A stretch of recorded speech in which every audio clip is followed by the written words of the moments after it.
Hey guys, this is Evan with HighProStrategic.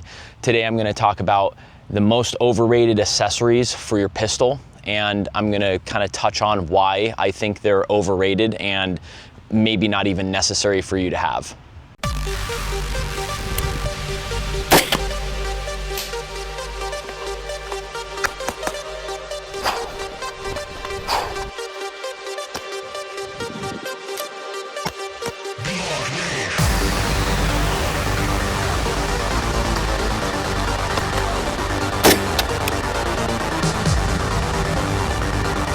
Well guys, let's get right into it. So first off, I'm in the shade. I know it's not great lighting, but it's 100 degrees out here and I don't really feel like standing in the sun, so forgive me.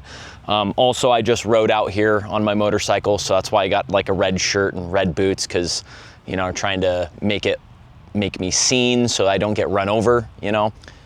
So first off, let's start off with lasers. So lasers are like the most overrated accessory for a pistol. I don't think there's any reason you would need a laser for your pistol. So a little background. First off, lasers were designed back in like the 80s and 90s for night vision, because back in that day, there was not a red dot. The red dots didn't exist, so you couldn't get a red dot or an EOTech or whatever on your rifle. So when you put your night vision down, you can't see your iron sights. So if you can't see your iron sights, well, how are you going to aim? Well, so somebody came out with, oh, well, let's make a low vis laser that you can dial in to be where you want your rounds to impact at a certain distance.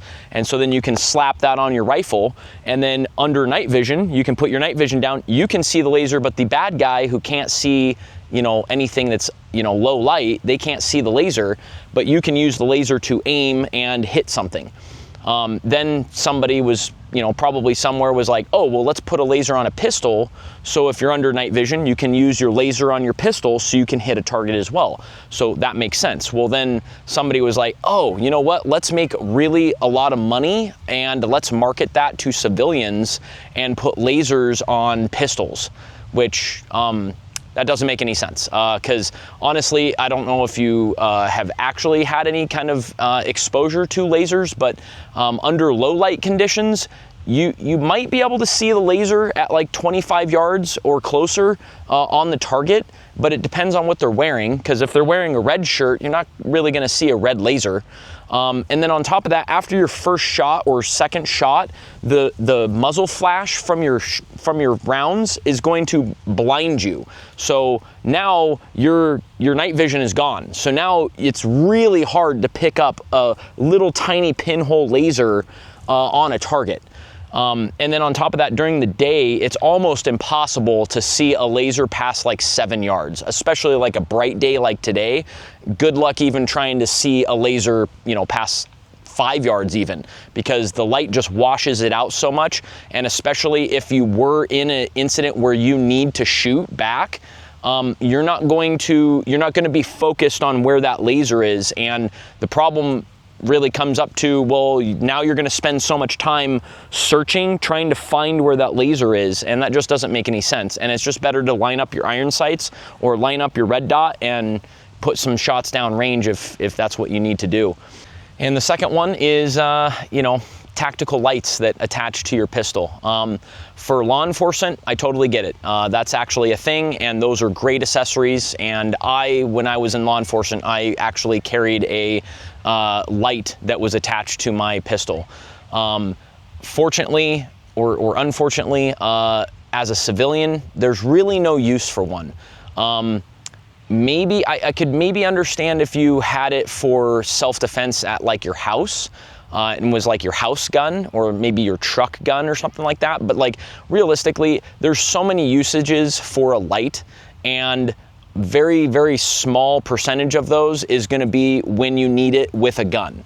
And most people that have a tactical light attached to their gun, they don't go out and practice on a, you know, weekly, monthly basis, turning that light on and shooting at, you know, a target or identifying targets and then shooting the targets with that light. They don't practice. So under duress, you're not really going to be able to, you know, figure out what you need to do, and you're probably going to turn the light on at the wrong moment that you didn't mean to. And it's so much better to just have a flashlight that has a tail cap that you can just activate right quick, and then you can do the different positions with a light and your pistol, and those are easier to practice too because you don't have to do them at nighttime. Whereas with a tactical light, the only time you're really going to get a good practice with that is when it's at nighttime or a low light situation. Another thing to note about the tactical light as well is, as a civilian, you're trying to carry your gun 24/7 or at least as much as possible, right? So your goal is to find a holster or holsters that work with that for certain firearm. Well, when you get a tactical light, it actually makes it even harder to get a good holster for your gun, because now you not only have to find a holster for that specific type of gun, but you also have to find a holster that makes a holster for that gun and that tactical light attached to it.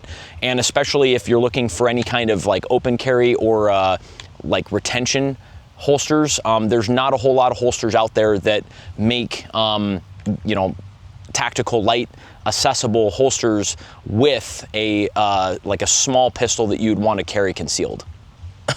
And with those holsters, there's 3 different individuals that have actually personally come to me, and they've shown me their holsters, and their holsters are not great holsters that they found for a tactical light. Like one guy, he had a fully leather holster, and he had to like modify his gun or modify his draw because the leather holster would grab onto the tactical light, and so he couldn't pull it out like forward like you'd want to. So you had to like kind of almost rock it back and pull it straight up backwards to get it out of the holster. And I mean, it was a brand new leather holster, so I kind of get that, but at the same time, like, you know, a lot of leather holsters were made and they were never made for a tactical light because leather tends to grab onto the gun, and with a tactical light that just adds more surface area that it gets to grab onto so that you can't get it out of your holster. And I just think that that doesn't work. And there's another guy that he got a really nice soft holster, but it doesn't have any kind of retention whatsoever, and if you turn the holster upside down, it would fall right out.